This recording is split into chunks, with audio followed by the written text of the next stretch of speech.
नमस्कार, मैं अखिलेश आनंद हूं। आप देख रहे हैं रणनीति।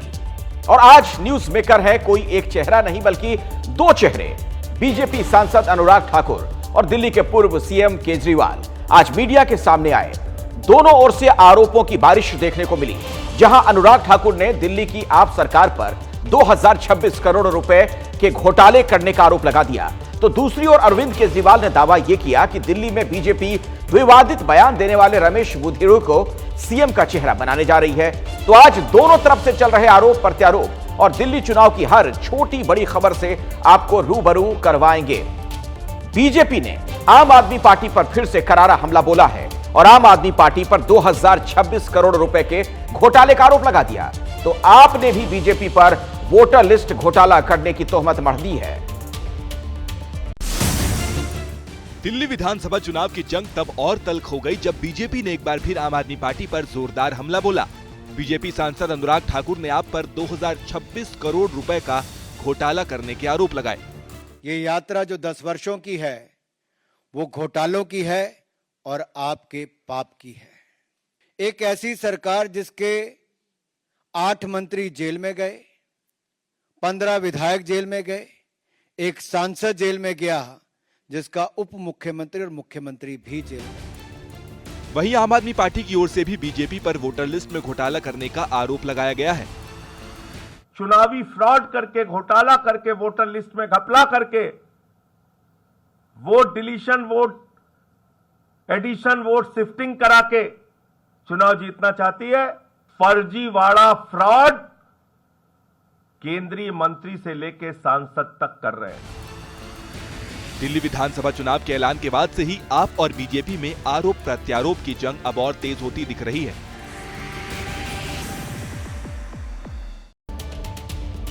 दिल्ली की सीएम आतिशी के बाद अब केजरीवाल ने भी यह दावा किया है कि बीजेपी रमेश बिधूड़ी को दिल्ली में अपना सीएम फेस बनाने जा रही है, जिस पर बीजेपी ने भी पलटवार किया।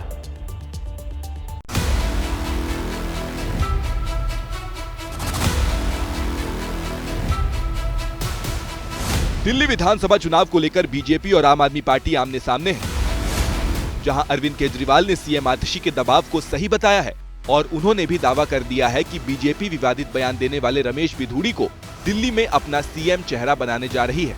रमेश बिधूड़ी जी भारतीय जनता पार्टी के सीएम उम्मीदवार होंगे। विश्वस्त सूत्रों से ये पता चला है रमेश बिधूड़ी जी को उनका मुख्यमंत्री का चेहरा बनाया जाएगा। केजरीवाल और आतिशी ने रमेश बिधूड़ी को बीजेपी का सीएम फेस बताया, तो दूसरी ओर बीजेपी ने भी उन पर पलटवार करने में देर नहीं की। जिस अरविंद केजरीवाल ने आपको काम चलाऊ मुख्यमंत्री कहा है, एक महिला के सम्मान को ठेस पहुंचाई है, आप कम से कम उस महिला सम्मान की तो रक्षा कर लें। तो मेहरबानी करके आप तो कम से कम गर्दन हिला के हमें ज्ञान मत दिया करें। दिल्ली की सियासी लड़ाई में आरोप प्रत्यारोप का दौर जारी है, जहां बीजेपी और आम आदमी पार्टी एक दूसरे पर निशाना साधने का कोई मौका नहीं चूक रहे हैं। दिल्ली की सत्ता से बीजेपी पिछले 26 सालों से बाहर है, लेकिन अब दिल्ली में जीत का कमल खिलाने के लिए अमित शाह ने झुग्गी वाला दांव चला है, जिसने आम आदमी पार्टी की टेंशन बढ़ा दी है। दिल्ली के चुनावी दंगल में गृह मंत्री अमित शाह की एंट्री हो गई। शनिवार को अमित शाह ने दिल्ली के झुग्गी प्रधानों से मुलाकात की। पूरा देश कहां से कहां पहुंच गया, हमारे दिल्ली वाले वहीं के वहीं रह गए। शीश महल बनाने का पाप का हिसाब किताब करेंगे क्या? इस सम्मेलन में बीजेपी के राष्ट्रीय अध्यक्ष जेपी नड्डा, बीजेपी दिल्ली के अध्यक्ष वीरेंद्र सचदेवा, बीजेपी सांसद बांसुरी स्वराज और तमाम बीजेपी नेता मौजूद थे। पूरा हॉल दिल्ली के 3000 झुग्गी प्रधानों से भरा था। बीजेपी की कोशिश इस सम्मेलन के जरिए दिल्ली के गरीब और मजदूर वर्ग तक पहुंचने की है, क्योंकि दिल्ली में एक बड़ी आबादी आज भी झुग्गियों में रहती है। अब इसी को हथियार बनाकर बीजेपी दिल्ली सरकार को टारगेट कर रही है। 5 फरवरी को आपदा का अंत करोगे क्या? अरे जोर से बोलो, करोगे? दिल्ली के दंगल में किसका मंगल होगा, ये तो भविष्य के खाते में है, लेकिन उससे पहले सभी राजनीतिक दल दिल्ली की जनता को लुभाने की कोशिश में लगे हैं। दिल्ली विधानसभा चुनाव में जीत दर्ज करने के लिए बीजेपी पूरे दमखम के साथ जुट गई है, जिसके तहत बीजेपी की अहम बैठक भी हुई, जिसमें प्रधानमंत्री नरेंद्र मोदी ने जीत का मंत्र दिया है।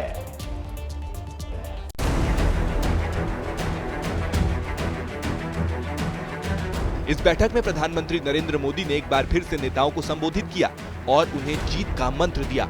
सूत्रों के मुताबिक मोदी ने कहा, दिल्ली में बीजेपी के प्रति बढ़ा है लोगों का झुकाव। विधानसभा चुनाव जीतने के लिए और प्रयास की जरूरत। लोगों के बीच केजरीवाल के झूठ का पर्दाफाश करना होगा।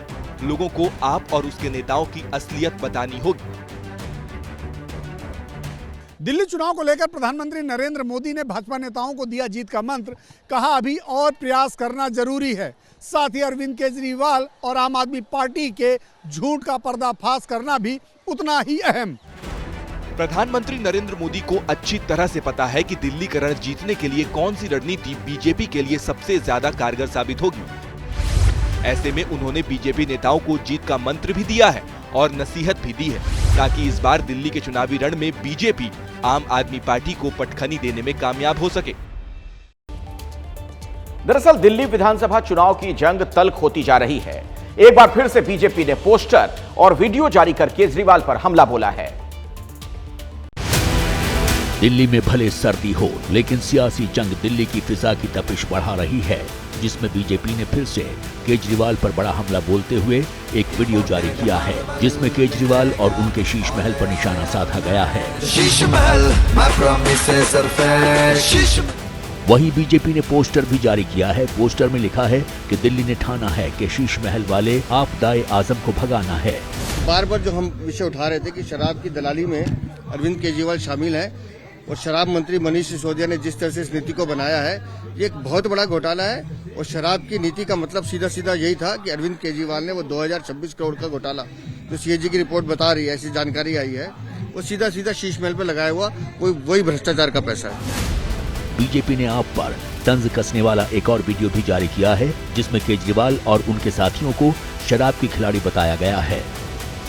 दिल्ली विधानसभा चुनाव को देखते हुए बीजेपी लगातार पोस्टर और वीडियो के जरिए आम आदमी पार्टी पर हमला बोल रही है। उधर अयोध्या में रामलला के प्राण प्रतिष्ठा की पहली वर्षगांठ का उत्सव धूमधाम से मनाया जा रहा है।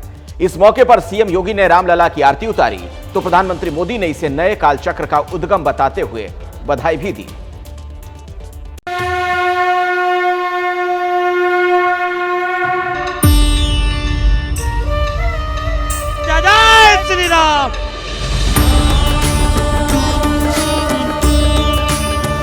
रामलला ने पीतांबर वस्त्र पहने हुए हैं, जो सोने के तारों से बुने हुए हैं। उनके मुकुट पर हीरा जड़ा है। पूरा राम मंदिर फूलों से सजा है। रामलला के प्राण प्रतिष्ठा की ये पहली वर्षगांठ है। इस पावन मौके पर मुख्यमंत्री योगी ने रामलला के दर्शन किए और फिर साधु संतों के साथ रामलला की महाआरती की।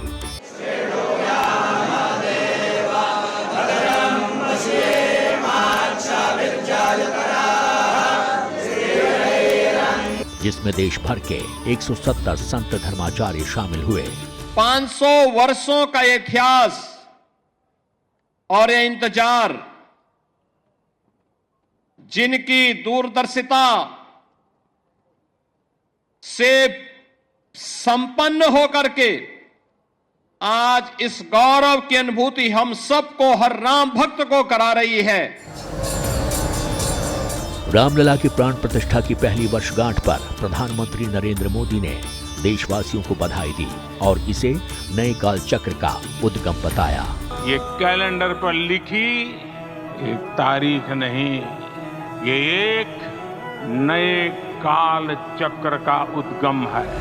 1 साल पहले जब रामलला की प्राण प्रतिष्ठा हुई थी, तो पूरा अयोध्या जय श्री राम की जय घोष से गूंज उठा था। अब 1 साल बाद वही उत्साह, वही उल्लास अयोध्या की हर गली, हर चौराहे पर दिखाई दे रहा है।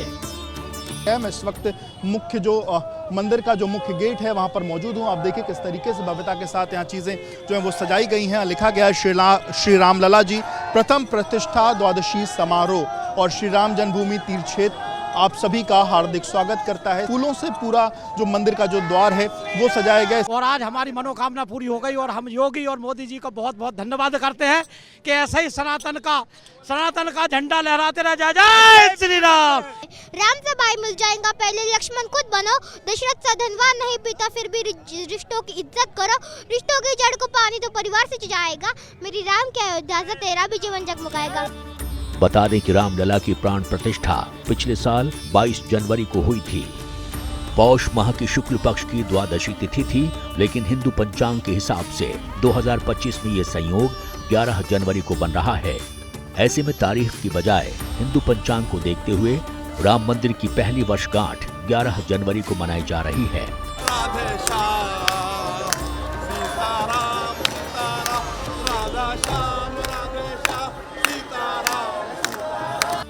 राम मंदिर पहली वर्षगांठ का उत्सव 13 जनवरी तक चलेगा। इस दौरान कई सांस्कृतिक कार्यक्रमों का भी आयोजन होगा।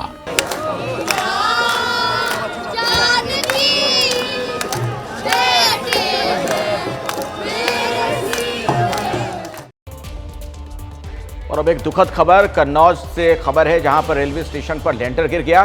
करीब 20 मजदूर दब गए। स्टेशन पर अमृत भारत योजना के तहत पुनर्निर्माण का काम चल रहा था, लेकिन काम पूरा होता उससे पहले यह हादसा हो गया।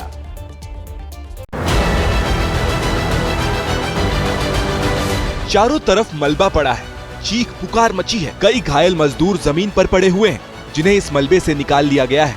बता दें, ये तस्वीर कन्नौज के रेलवे स्टेशन की है, जहां अमृत भारत योजना के तहत स्टेशन के पुनर्निर्माण का काम चल रहा था, लेकिन पुनर्निर्माण होता उससे पहले एक लेंटर भरभरा कर ढह गया, जिसके नीचे करीब 20 से 25 मजदूर काम कर रहे थे, जो सब मलबे में दब गए, जिन्हें किसी तरह स्थानीय लोगों ने मलबे से बाहर निकाला। बताया जा रहा है कि आज लेंटर पड़ने की कार्रवाई ऊपर की जा रही थी और जो लेंटर डालने में ऊपर छत पे मौजूद थे यहाँ पर, और वो लेंटर भरभरा के नीचे बह गया है। 20 से 25 मजदूर जो है अंदर दबे बचाए जा रहे हैं और रेस्क्यू कार्य चल रहा है।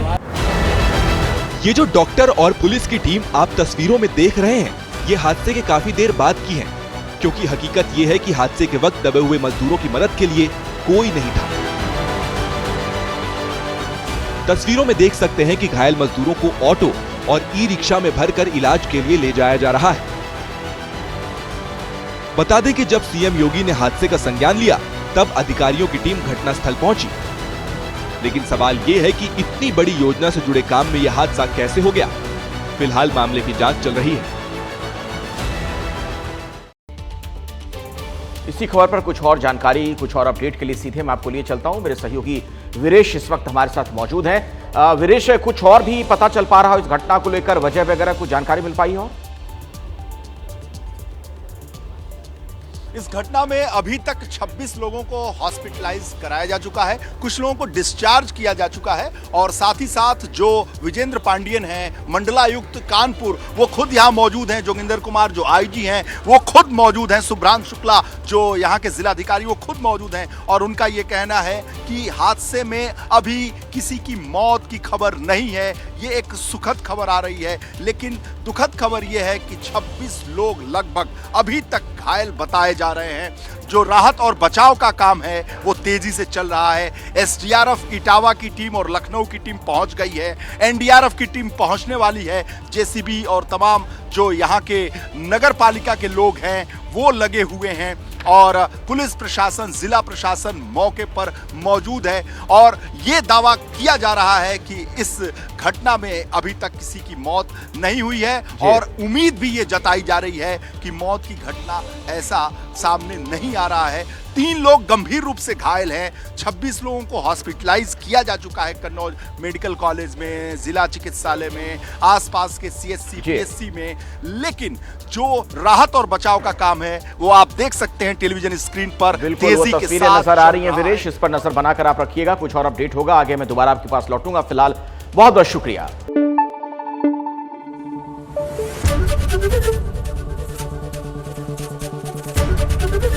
एबीपी न्यूज आपको रखे आगे।